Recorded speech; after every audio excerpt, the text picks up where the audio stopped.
Most people think their dream life is more money, more power, more status. And so they chase it. And then they wake up one day having ticked every box and still feel completely empty. That was me. If that sounds familiar, or even just a little bit possible for you, keep watching. Because what I discovered after 10 years of doing everything right, consulting, growing startups, launching businesses, is that I was chasing goals I thought I should want, not what I actually wanted. And the gap between those two things, that's where all the suffering lives. In this video, I'm going to show you 3 things. 1, how to discover what it is that you actually want to do versus what you've been trained to want. 2, how to rewire your mind so that it stops fighting you and you start flowing towards it. And 3, what it actually feels to live that dream life. Because once you start living like that, you can't go back. And before we get into it, everything I'm going to share came from a journaling practice that helped me discover what it is I want to do with my life. The exact prompts are linked in the description below if you want to grab them and follow along. Let's start. So for over 10 years, I did what I was supposed to do. Management consulting at a top-tier firm, growth strategy at startups. And then I thought maybe the issue is that I'm building other people's dreams and I need to build my own.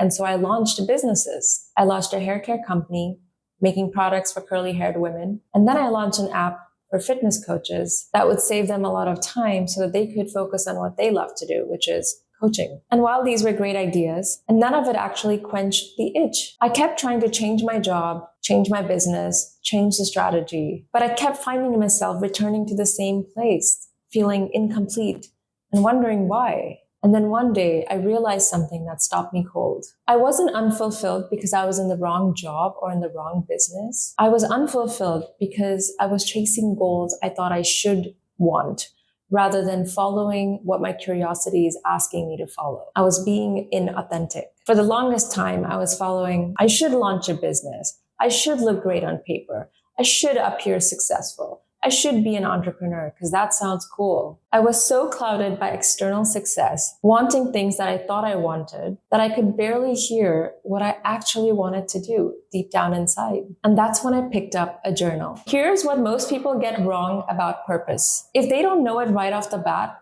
they just assume they don't have one. That was me. For years, I genuinely thought, maybe I don't have a higher purpose. Maybe some people do and some people don't, and I'm just one of those that don't. Purpose and passion aren't things that you either have or don't have.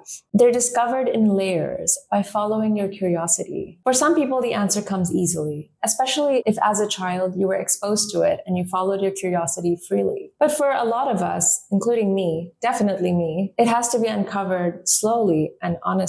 And this journaling practice did exactly that. The journaling practice is something I called empty the cup. And that means every time you feel a strong emotion, whether it's overwhelm, anxiety, or stress, or even when you feel a strong positive emotion, happiness, inspiration, love, excitement, you pull out a journal and you start writing your thoughts in a free flow form. There is no structure. There are absolutely no rules, just free flow of your stream of consciousness, just free flow of all your thoughts. So whenever I used to feel these strong emotions, I used to just pull out my notebook or I used to pull out my iPhone and have a note in it called journal, just start writing down my thoughts. Sometimes I'd write for a minute. Sometimes I'd write for 30 minutes. Sometimes in the span of 10 minutes, I would open my phone and jot down my thoughts 3 or 4 times. It doesn't matter how many times you write or how long you write for.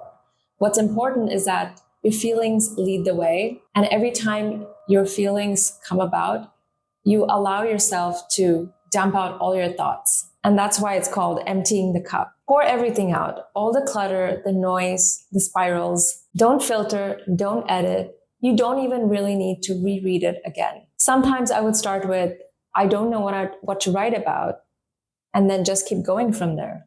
And that's okay also. And here's what happens when you empty your cup fully. You hit the bottom.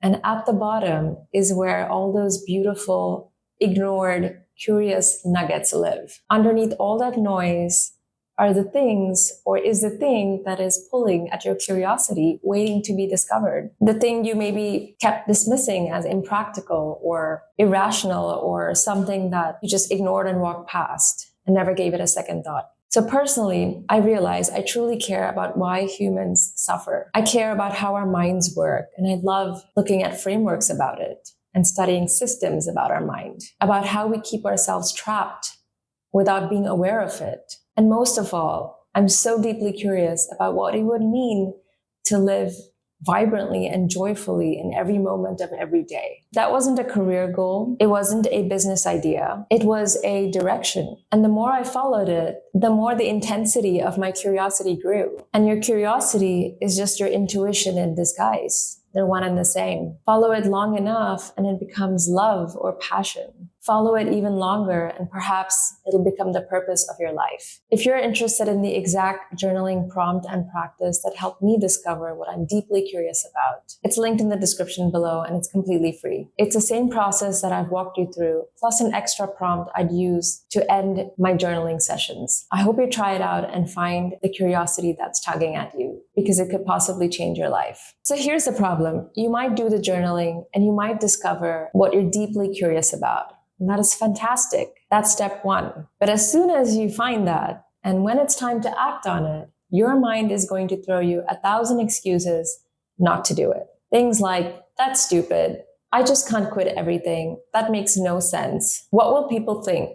Sound familiar? Your mind is not trying to sabotage you, nor are you weak and have no mental strength. It's just that we have to learn how our mind actually works and point it in the direction of our intuition. So your mind is not trying to sabotage you. It's actually protecting you. Every time you move towards something uncertain, your mind, like a faithful executor, is pulling you back to an old goal that you adopted in childhood, the one that you subconsciously optimize for.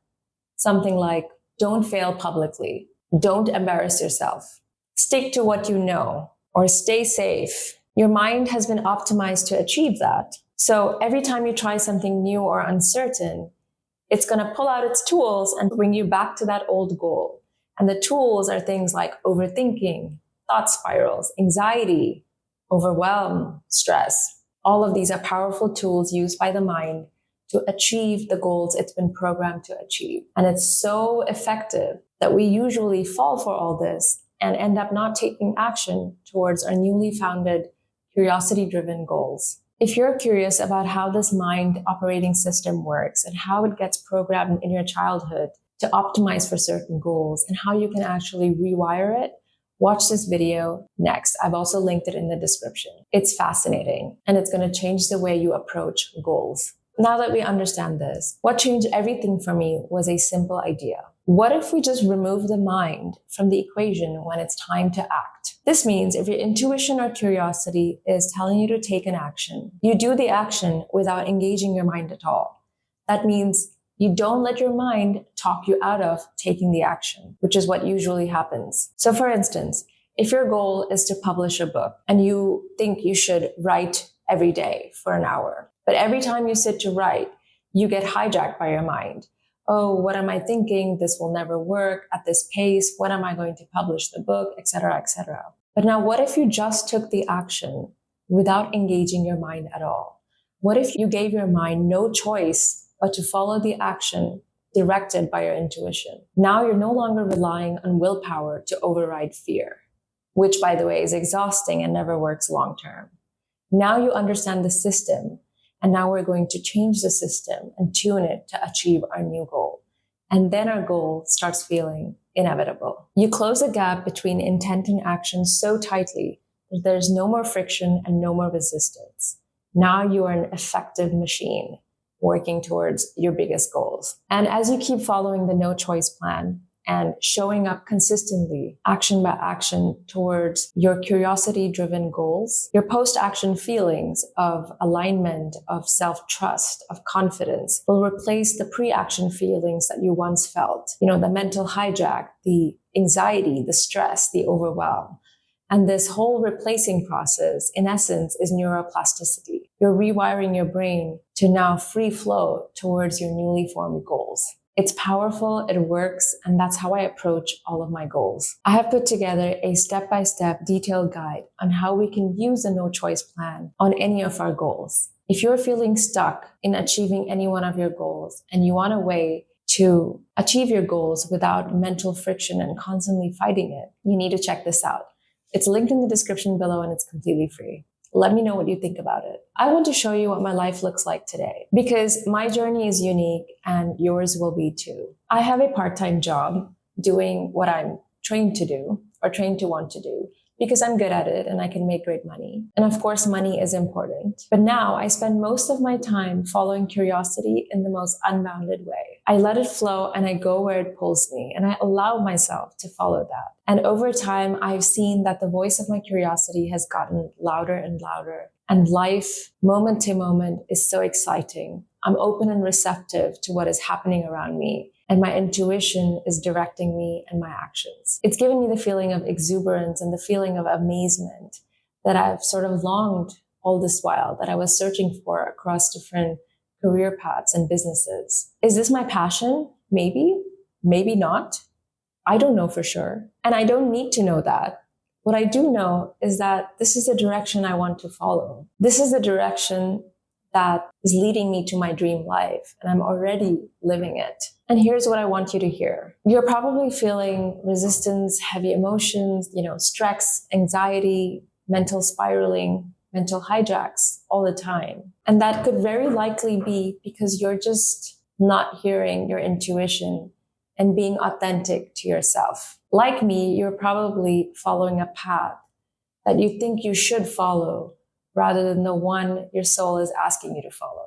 The journaling practice that I've described in this video will help you hear your intuition and hear your inner GPS louder. And the no choice plan will help you execute it into action so that you're not exhausting yourself fighting every single thought that comes. And what's on the other side of both those things is a life where you feel peaceful, joyful, exuberant, vibrant, and one that you can actually feel all those things today, not 10 years later when you achieve something, but in this very moment. So here's what you can do now. Step 1, get the journaling practice guide and try it for yourself. Peel the onion and see what you're truly curious about. What is it that is tugging at you? Discover it, because that in itself is such an exciting process. And then when you're ready for it, grab the no choice plan and execute it into action. Close the gap between intent and action so that you're moving and flowing through life rather than driving with the emergency brake on. If this video landed for you, please do subscribe. I make videos about how we can live more vibrantly and joyfully while achieving our biggest goals in life. Thank you so much for watching. I really appreciate it. I'll see you in the next one.